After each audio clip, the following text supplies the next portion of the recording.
We're going to start at level 1 with simple 3-note voicings, and for this we do the bass in the left hand, and the right hand is going to do the 3rd and the 7th of each chord, and we're going to connect them together as smooth as possible.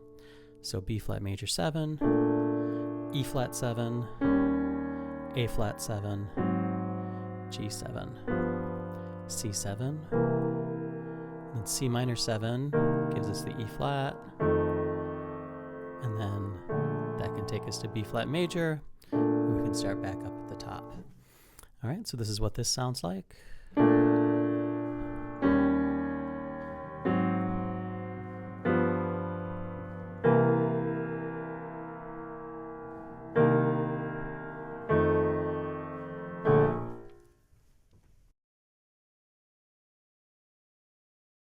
Step 2 is going to build upon this, and we're going to add in some other notes of the chord.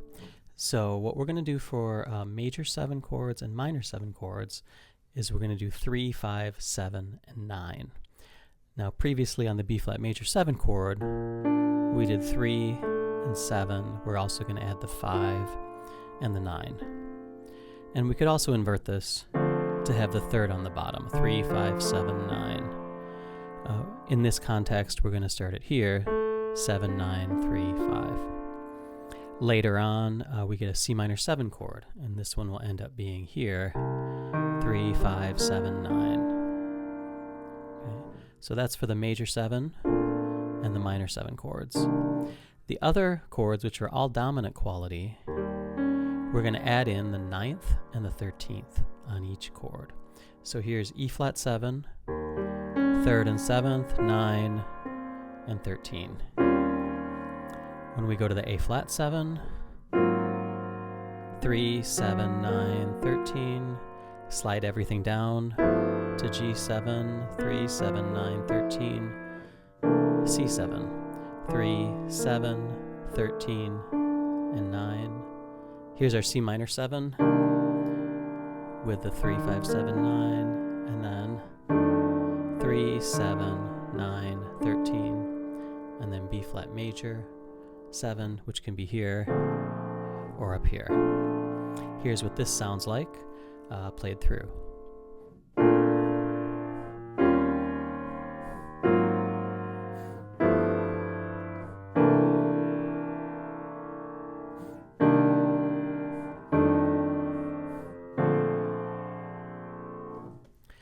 Now, one thing I like to do with this is I don't always like to play all of those notes in the middle. It starts to feel a little cluttered to me. So what I tend to do often is, if I think of this first chord as having 3, 7, and then these 2 additional notes, I'm going to leave out the extra middle note, and I'm just going to do the 3 and the 7, and then the extra note on top. And then if I go to the E flat 7, I'm leaving out this right here, the 13th in this instance, just to get this. This just sounds cleaner to me. I like the sound of it. And then here, I can leave out that note just to get this more open structure to the voicing. That allows the improviser a little more space to do some different things with the harmony too. And here, leaving these out.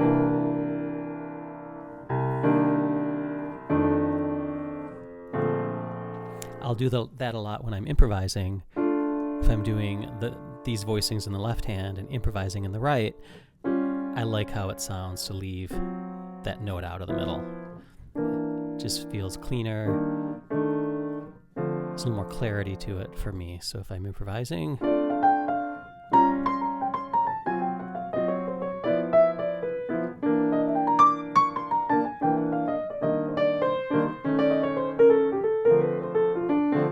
I like the sound of that. And that may seem like a separate voicing, but it's actually just selectively leaving out specific notes of that depending on the given context.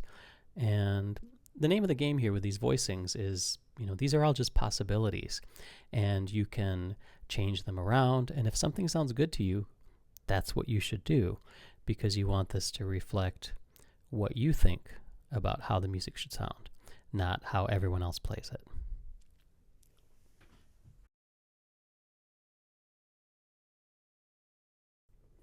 So now for level 3, we're going to take these rootless voicings. We're going to leave out the bass and just look at these notes. And what I want to do is think of it in 2 pieces. There's the 3rd and the 7th, and then there's the additional notes. And even if you think of playing them at the piano this way, 3rd and 7th and these 2. So now what I'm going to do is I'm going to take this interval, the C and the F, and I'm going to take the C and move it up here. Okay? It's kind of like the opposite of a drop 2 voicing. And in fact, if I played the voicing up here and I took the A and dropped it down an octave, it would be a drop 2 voicing. I'm going to call this the spread voicing, where instead of having it all clustered together, we're going to spread it out a little bit. And again, this opens up the sound, makes it a nice clean sound. You can really hear the clarity of the pitches when you're playing this.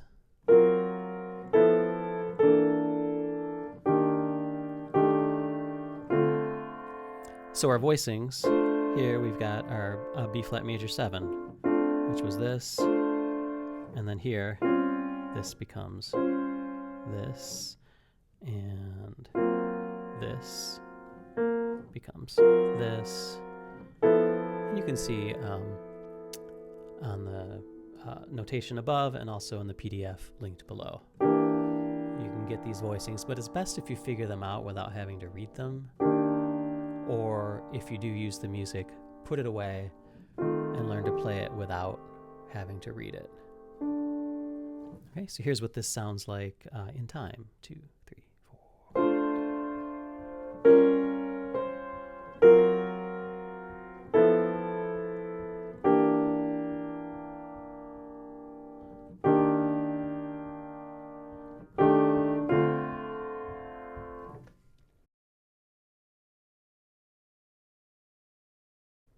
Now, the next thing I'm going to do with this is actually use these same voicings, but we're going to add in the bass note with it.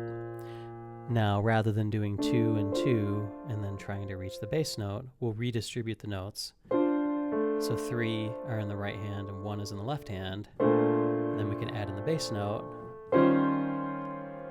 And this is a really nice voicing of these chords with the root on bottom.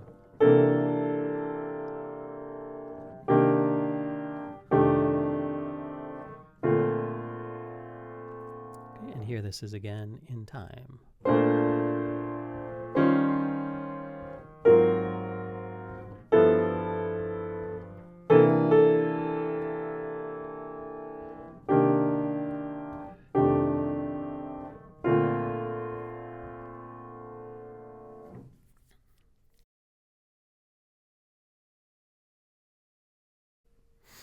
Next level, which I'm calling level 5, and I'm going to combine 2 versions of this into one level, is to take the 3rd and 7th and sort of the idea of this, but we're going to instead in the right hand do some stacked 4ths.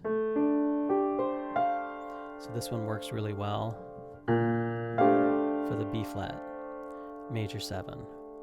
And then for the E flat 7, I come here to the 9, stack it up, and then go to the A flat 7. This is on the 13th. This can come down chromatically.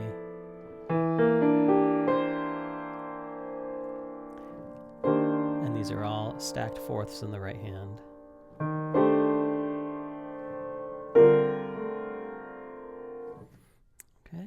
Now, if we want, we can add in the bass note, although it does get difficult to play them all at once, but you can combine them.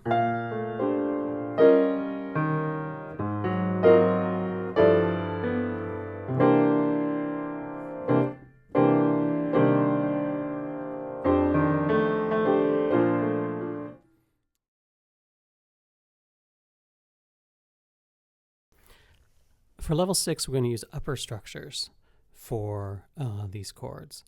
And specifically, I want to start by focusing on the dominant 7th chords. And let's just take a dominant 7. Let's take a C, dominant 7, and I'll show you the 3 upper structures that I tend to use fairly regularly. Okay, so here with the left hand, I'm playing the root, 3rd, and 7th. The root is optional, you can leave it out.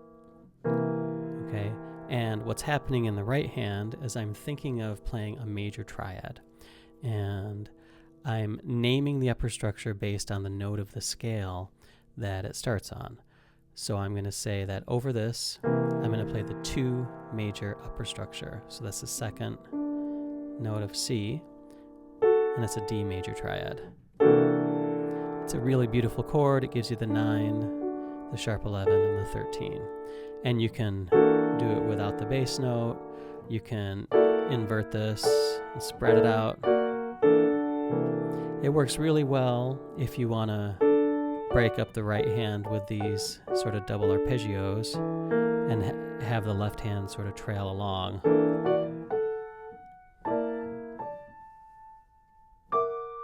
You can get some really nice harmonies out of that. So that's the first one, the 3rd and 7th with the major 2. The next one is the flat 6 major. So 1, 2, 3, 4, 5, 6, flat 6. So it's going to be an A flat major triad over this. And I want to arrange the notes to have them spaced out fairly evenly. This is a really good one if the chord that follows it is a minor chord. For example, if this were going to C minor, it sounds really good because these notes here are from the key of F minor. Okay, so that's a possibility. You can also do the major triad built on the regular 6, not the flat 6. So if we're in C, A major triad, right there. Now, when I do this one, I have 1 fewer notes to play, because rather than playing C, E, and B flat down here, then my right hand triad is A major. That also has the E in it, so I can leave it out down here, and this is a really nice spacing of this. So any of these upper structures can pretty much be substituted for any of the dominant 7ths in the first A section of There's No Greater Love. I tend to generally choose upper structures that fit the key signature that the chord is implying the most, or the overall key signature. For example, the first dominant in this is the E flat 7 chord. And I like to do the 2 major here, because F and C are notes from the B flat major scale, and as is the A, and it still gives us this nice sharp 11 sound with this. Over the A flat 7, I like doing the flat 6 major. This is the 2 major again. And this is really nice. There's a B flat major triad on top here. In this progression, I like to do over the G the flat 6 major. And often you can even play an octave in the right hand. Generally in jazz piano voicings, we try not to double pitches, but I think in this context it sounds good because it fills in a gap that otherwise we'd have in the middle. And then we can go to C7, and we have all of our possibilities. We could do D major, or A flat, or A major. You could rearrange those pitches so different notes are on top. You can essentially play almost any note on top of a dominant 7th chord. In this particular spot, I'm going to go with the 2 major. and then bring it down here to take us to the C minor 7. And then this is the F7, and this is the 6 major upper structure. This gives us the 13th and the flat 9. So this works really nicely to go either to there, so you can get this, or it can go up. All right, so this is just some possibilities here where I'm combining the stacked fourths on the right hand with upper structures to make these harmonies more colorful. And you can break the harmony or arpeggiate in various ways if you want to get the bass note in as well, and you might get this.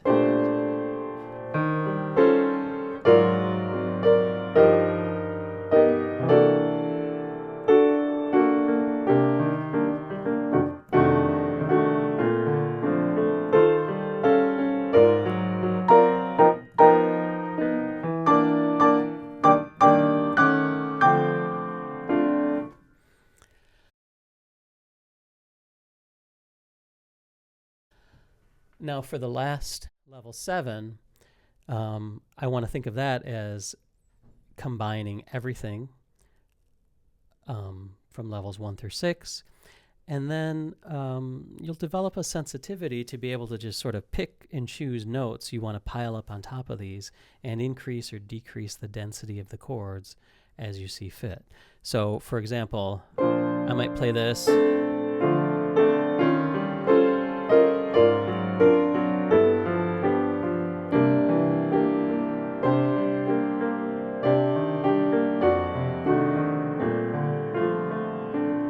So I was cycling through different kinds of the voicings at different times to create this sort of flowing texture. Another interesting thing to practice is to think about creating a melody on top that might be stepwise or might be some other kind of melody. For example, say we start here.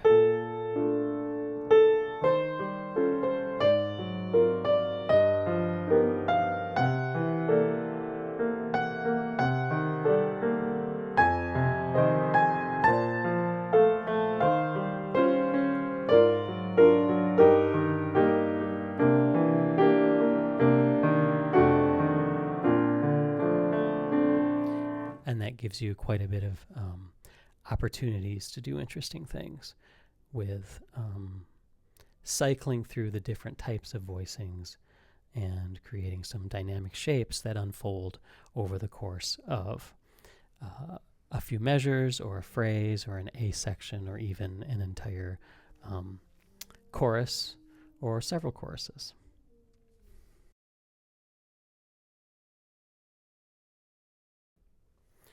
So let's talk about the bridge. If you look at the changes for the bridge, it starts with this 2-5-1 in G minor, repeats that 3 times, and then it does C7 and possibly a C minor 7 and an F7. So those last few chords are the same chords that are at the end of the A section. So really all we need to look at in the bridge as new is the 2-5-1 in G minor. And this does give us a couple new kinds of chords to look at. Specifically, that 2 chord is an A half diminished 7 chord. So it's a diminished triad with a minor 7th. And then the D7 chord is the D7 that's from G minor.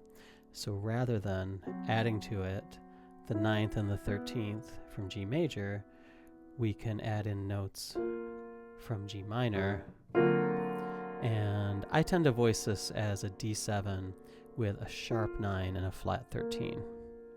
Okay, and that ends up working really well with an upper structure, and I think it's just a really nice sound. Right, so I just want to quickly go through several of the levels that we did on the A section, just on this little 2-5-1. So the first one would be the root 3rd and 7th.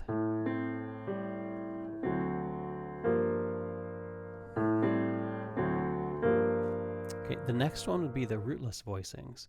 And here for the half diminished seventh chord, I actually like to just play the notes of the chord itself. Root, third, fifth, seventh. So no other notes. We're not having the ninth on this. We're having the root instead. And with either the seventh or the third on the bottom. So that's what I'm playing for the A half diminished 7. And then for the D7, I already talked about this, the sharp 9 and the flat 13. And then G minor 7 again is 3, 5, 7, 9. All right, so rootless.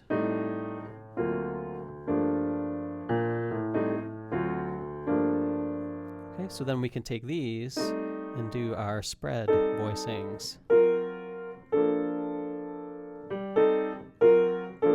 If we want to add in the root on that. And then we can also take those and do upper structures. For a half diminished seventh chord, the upper structure I like to do is the root and fifth in the left hand. And then in the right hand, I go to the seventh of that chord and a major triad. And then for that D7 in this case, we were doing the sharp 9 and the flat 13. Those are two notes of the B flat major chord, which is the flat 6 major. And then let's go to this voicing of the G minor 7. This is the one with the fourths on top. So the upper structure could be this. A, root, fifth, G major triad. There's our D7 upper structure with the flat 6 major, B flat major here. We can add in the root if we want. All right, so those are our various options. We had root, third, and seventh, the rootless voicings, and again, we could do the thing where I leave out the second note from the top for a slightly cleaner sound. And then we could take the rootless voicings and do them as a spread voicing.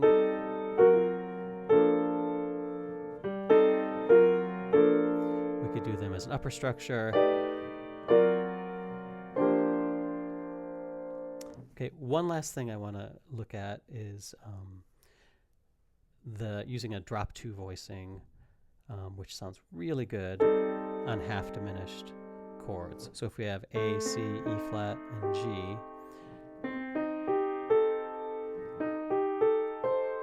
this voicing right here, these sound really good because you often get an octave and a third between the outer voices.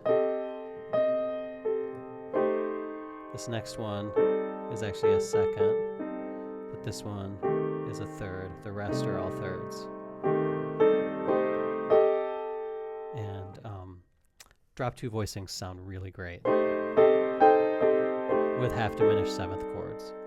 And now if we're here on A half diminished 7, a cool thing is we can take the seventh of that and lower it a half step.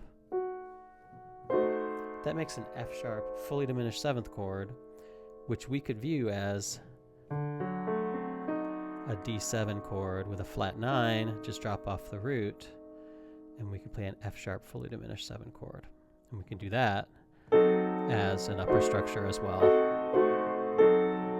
And each of these F sharp fully diminished 7s is one single note shifting a half step away from the A half diminished 7.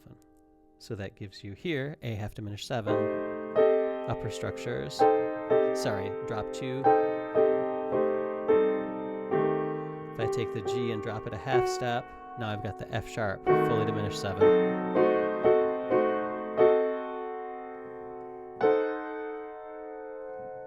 And then you can combine those. To